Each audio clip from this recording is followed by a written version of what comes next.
ابن ابی دنیا نے اس کو روایت کیا، امام بہقی نے اسے روایت کیا۔ حضرت عثمان رحمۃ اللہ تعالی علیہ فرماتے ہیں کہ میری والدہ ایک انتہائی عبادت گزار نیک صالحہ عورت تھی، لوگ اس کا احترام کرتے، اسے راہبہ کہتے، اس قدر عبادت گزار تھی۔ جب اس دنیا سے چلی گئی تو میں ہر شب جمعہ اپنی والدہ کی قبر پر جاتا، ایصال ثواب کرتا، دیگر مردوں کے لیے ایصال ثواب کا اہتمام کرتا۔ لیکن ایک مرتبہ میری خواب میں میری والدہ آئی، میں نے والدہ سے پوچھا آخرت کے مراحل کیسے طے ہوئے؟ والدہ نے کہا موت کی سختی میرے لیے ناقابل برداشت تھی، لیکن ابھی برزخ میں بہت اچھی زندگی گزار رہی ہوں، میرے لیے ریحان کا فرش ہے۔ والدہ نے کہا بڑے خوبصورت تکیے ہیں، لیکن پھر میری والدہ نے کہا ہے میرے بیٹے ایک تمنا ہے میری، ایک آرزو ہے میری، ایک خواہش ہے میری، میرے بیٹے یہ جو شب جمعہ تو قبرستان میں آیا کرتا ہے نا، اس سلسلے کو ترک نہ کرنا۔ جب تو شب جمعہ قبرستان میں آتا ہے میری روح تیری طرف مانوس ہوتی ہے، میں خوش ہو جاتی ہوں، ہے میرے بیٹے نہ صرف میں خوش ہوتی ہوں، یہ سارے مردے مجھے مبارکبادیاں دیتے ہیں،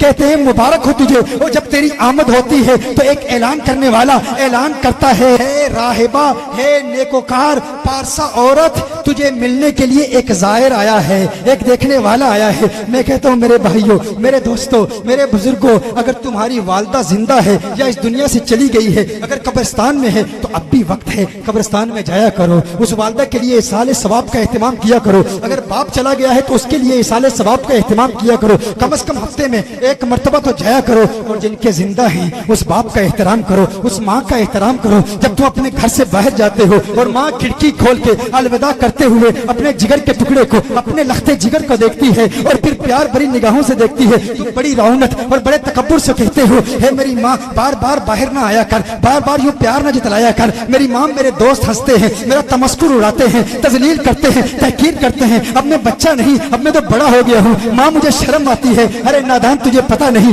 اس ماں کے دل میں تیرے لیے کتنا پیار ہے، تیرے لیے کتنی محبت ہے، وہ ماں تجھ سے کتنا پیار کرتی ہے، تو ماں کی گستاخی کرتا ہے، بدتمیزی کرتا ہے ماں دروازہ نہ کھولا کر۔ وہ ماں جس کی آنکھ رات کو نہیں لگتی اس وقت تک جبکہ اس کی آنکھوں کا تارا، اس کے دل کا سہارا گھر میں لوٹ کر نہیں آتا، ماں سوتی نہیں، باپ سوتا نہیں۔ ارے تجھے پتہ نہیں ان بزرگوں کے وجود کی وجہ سے، اگر گھر میں ان کی موجودگی کی وجہ سے کتنی بڑی بڑی مصیبتیں چلتی ہیں، کتنی بڑی بڑی پریشانیاں چلتی ہیں۔ تو سمجھتا ہے کہ تو زندگی کے بڑے بڑے فیصلے کرتا ہے، اپنے شعور، اپنے فہم، علم و آگہی اور ادراک کی بنیاد پر تو ترقی حاصل کر رہا ہے، تو کامیابی حاصل کر رہا ہے۔ نہیں نادان انسان جب اپنے گھر سے جاتا ہے، اپنے لیونگ روم میں، اپنے گھر میں، کمرے میں اس بوڑھے باپ کو چھوڑ کے چلا جاتا ہے، وہ بڑی حسرت بڑی نگاہوں سے دیکھتا ہے کاش میرا بیٹا چند لمحے میرے ساتھ گزارتا، کاش میرا بیٹا چند پیار بڑی باتیں مجھ سے کرتا۔ وہ تجھ سے کچھ نہیں چاہتا، ہر چند کے وقت گزرنے کے ساتھ ساتھ جب باپ بوڑھا ہو جاتا ہے، جب اس کی عمر زیادہ ہو جاتی ہے تو وہ بچپن کی باتیں ریپیٹ کرتا ہے، وہ چاہتا ہے باتیں کرے،